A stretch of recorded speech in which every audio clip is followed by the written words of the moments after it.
Magandang araw mga kaibigan. Malungkot na balita ang ating pag-usapan natin ngayon. Pahayag ni VP Sara sa isang press conference sa Netherlands. Makakabalik pa ba si PRRD dito sa Pilipinas? Kasi yun yung sigaw ng mga sambayanan na nagrarally nga, bring home FPRRD. So, si VP Sara, nagpayag siya na let's move on. Okay, basahin ko ito. News 5 post 58 minutes ago. Hindi na siya maibabalik. Si PRRD. According to the Vice President, hindi na siya maibabalik. Hinimok ni Vice President Sara Duterte na mag-move on ang bansa matapos ang pag-aresto kay dating Pangulong Rodrigo Duterte. Pagbabahagi ng bise sa kanyang online presser, wala nang kabuluhang magalit o madismaya sa nangyari dahil hindi na makakabalik ang dating Pangulo sa bansa.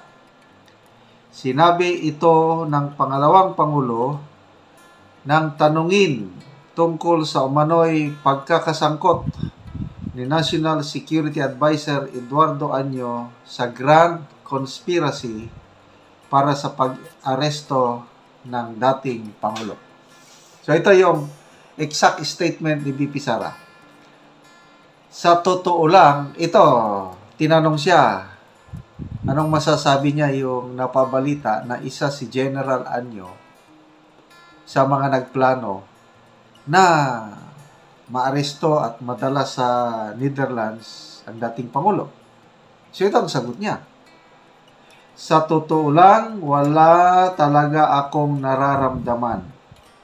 Hindi ako galit. Hindi ako disappointed. Nothing at all.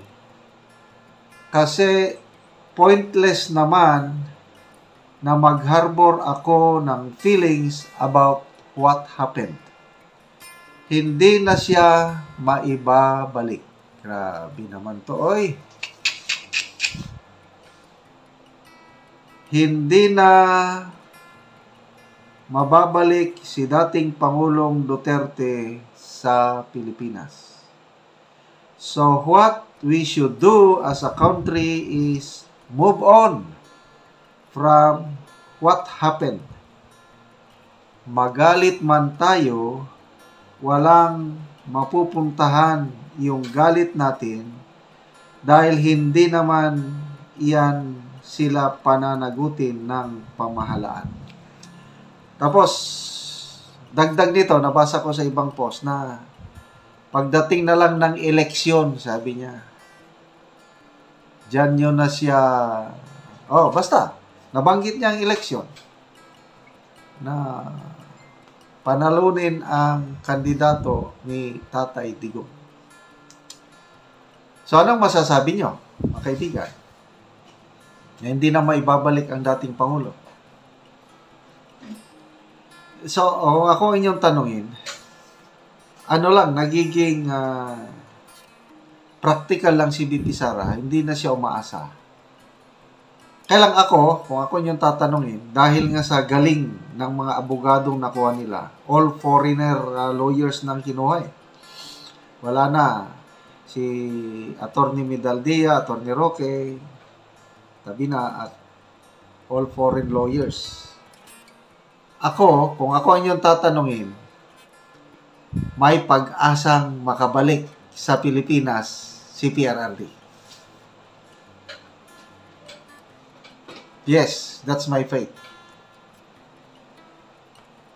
Kasi, sabi ng kanyang abogado, Nicholas Kaufman, na maraming na-violate na rules yung pagkaresto niya at gagawin nila ang kaya nilang gawin para mapadali yung pag-release sa kanya. Anyway, kanya-kanyang kwan tayo. Basta, ang hiling ko lang din sa inyo is tanggapin na natin ang nangyari. Then, ituloy natin ang pagdarasal. Wala pong imposible sa Diyos. Ako, naniniwala ako. Sabi nga ni Tatay Digong, there will always, may hangganan ng lahat, there will always a day of reckoning. Makakabalik si Tatay Digong. Kung kailan, maghintay lang tayo. Okay, comments.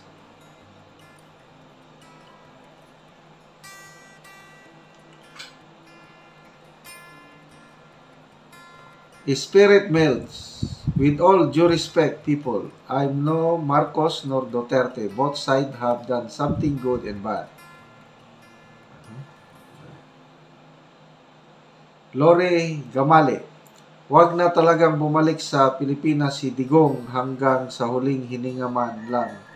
Sa ganon, kahit papaano, sa daming Aurel Liwanag, meron pa impeachment na darating.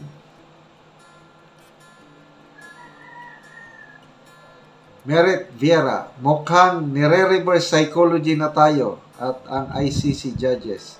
Paawa effect para yung akala nila na di na makakauwi dahil baka maawa ang judge.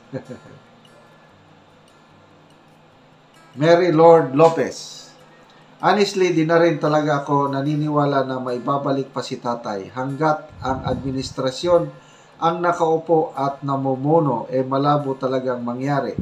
Hanggang 2028 lang sila. Kaya importante, ngayong Mayo, eleksyon, panalunin natin ang PDP. So kung maraming PDP laban na manalo, malaking tsansa si VP Sara na ma-acquit sa kanyang impeachment trial. So kung malusutan ni VP Sara ang impeachment, 2023 years from now. Pag nakaupo si VP Sara as presidente, may pag-asa bang makabalik si PRRD? I don't know.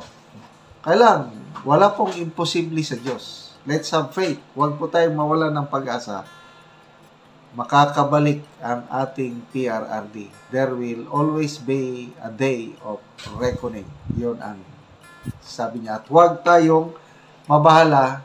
Minsan niya, relax lang tayo. Kaya, yung mga hindi nakakatulog dyan, please lang, maawa kayo sa inyong sarili. Huwag niyong pahirapan yung sarili. Relax lang. Dasal. There's nothing impossible with God. With prayers. With faith. Makakabalik si Tatay Digong. Okay mga kaibigan, salamat sa inyong pagsubaybay sa ating channel at